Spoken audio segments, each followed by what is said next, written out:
এইমাত্র শ্রীভূমি শিলচর হাইলাকান্দি এবং ভারতের বিভিন্ন জায়গা থেকে আসা আজকে সন্ধ্যার কয়েকটি গুরুত্বপূর্ণ খবর। একদিনের অসম সফরে এসে অশান্তি ছড়ালেন রাহুল গান্ধী, বললেন মুখ্যমন্ত্রী ডক্টর হিমন্ত বিশ্ব শর্মা।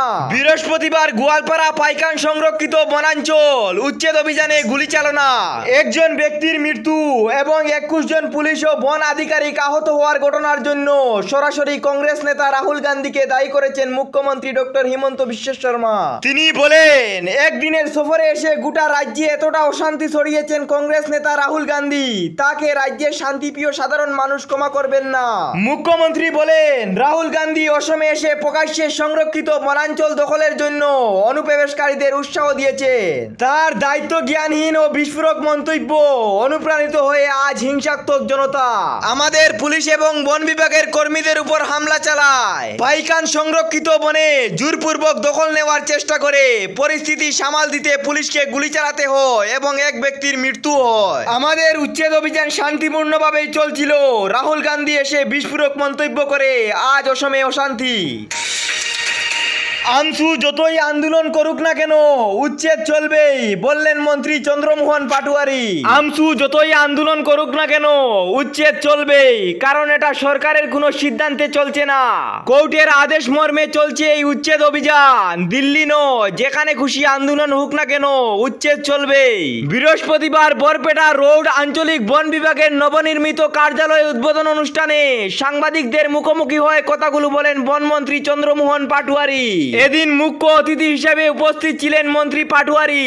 উচ্ছেদকে কেন্দ্র করে গোয়ালপাড়ায় সংগঠিত হওয়া অপ্রীতিকর পরিস্থিতি সম্পর্কে মন্ত্রী পাটোয়ারি বলেন, এর পেছনে কোনো অভিসন্ধি থাকতেই পারে, সেটা নিয়ে ইতিমধ্যে তদন্ত চলছে।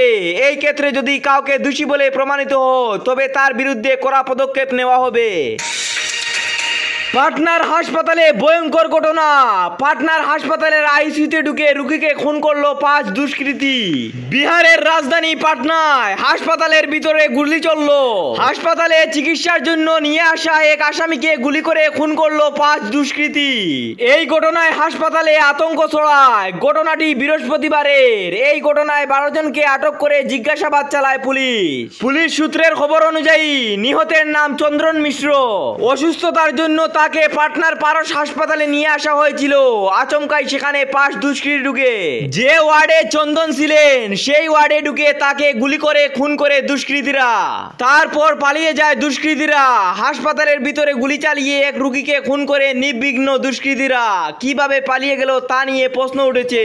প্রশ্ন উঠতেই শুরু হয় আতঙ্ক।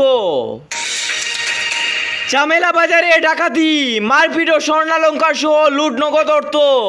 রামকৃষ্ণনগরের চামেলা বাজার সংলগ্ন ডেঙ্গারগুল গ্রামে সংগঠিত ভয়ঙ্কর ডাকাতির ঘটনায় এলাকা জুড়ে আতঙ্ক ছড়িয়ে পড়েছে। জানা গেছে বুধবার রাতে সংগঠিত হয়েছে এই দুর্ধর্ষ ডাকাতির ঘটনা। রাত আনুমানিক 2টা নাগাদ 5 থেকে 8 জনের সশস্ত্র ডাকাত দল ব্যবসায়ী 2 ভাই রাহুল পাল ও রাজদীপ পালের ঘরে হানা দেয়। প্রথমে তারা রাজদীপ পালের ঘরে ঢুকে সেখানে মূল্যবান কিছু না পেয়ে তাকে মারপিট করে।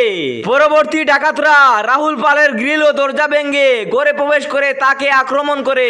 রাহুলকে রক্ষা করতে তার স্ত্রী এগিয়ে আসলে পিস্তলের বাট দিয়ে তার মাথায় আঘাত করে এক ডাকাত। এদিকে অন্যরা রাহুলকে ধারালো অস্ত্র দিয়ে আঘাত করে হাত পা বেঁধে গলা চেপে ধরে।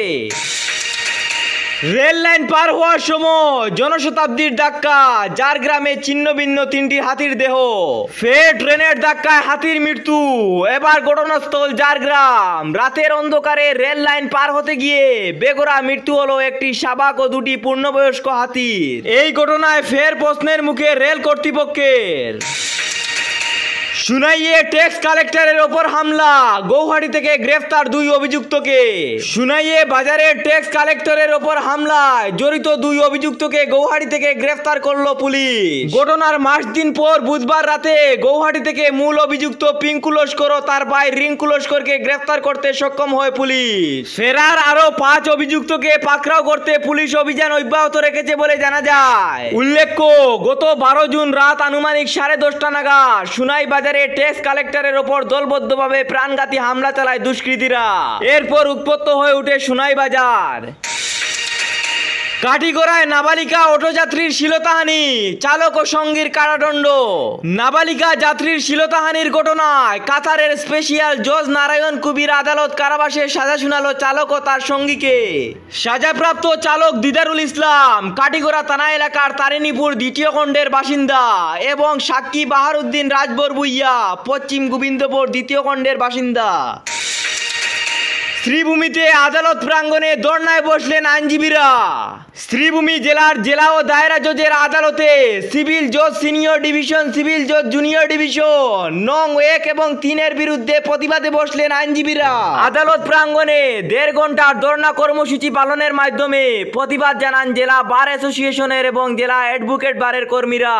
অভিযোগ, বিচার ব্যবস্থার বিচারক ও কিছু প্রশাসনিক কর্মচারীর অনিয়ম। এই ছিল আজকের আমাদের সন্ধ্যার কয়েকটি গুরুত্বপূর্ণ খবর। ভিডিও যদি ভালো লাগে তাহলে অবশ্যই একটি লাইক করে চ্যানেলটি সাবস্ক্রাইব করে পাশের বেল আইকনটি বাজিয়ে রাখবেন। ধন্যবাদ।